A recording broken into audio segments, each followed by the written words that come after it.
So ஆக்சுவலா இப்ப பார்க்கும்போது ரீசென்ட்டா இப்ப நடக்கிற ஃபிட்னஸ் ஜர்னில ஆக்டர்ஸ், செலிபிரிட்டீஸ் வந்து இந்த மாரி பண்றது வந்து நெறைய பேர் நெனச்சிட்டு இருக்காங்க. அவங்க நெறையா வந்து சப்ளிமெண்ட்ஸ் இது மாரி யூஸ் பண்ணிட்டு நெனச்சிட்டு இருக்காங்க.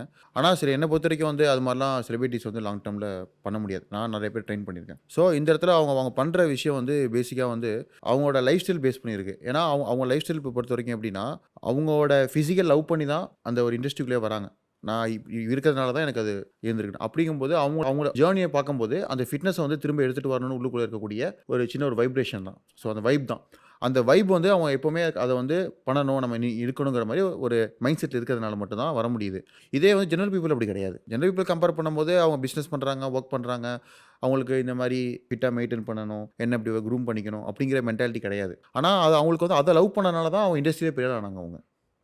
அந்த ஒரு மைண்ட் செட்ல வந்து செலிபிரிட்டீஸ் வந்து எப்பவுமே அதில இருக்கிறாங்க. இருக்கிறனால மட்டும் தான் அவங்க அப்படியே அது கன்சிஸ்டன்ஸியா அந்த ரிசல்ட்ட கொண்டு வர முடியுது. ஸோ என்ன பொறுத்தவரைக்கும் என்னன்னா, அந்த மைண்ட் செட் தான் காரணம் அவங்களுக்கு.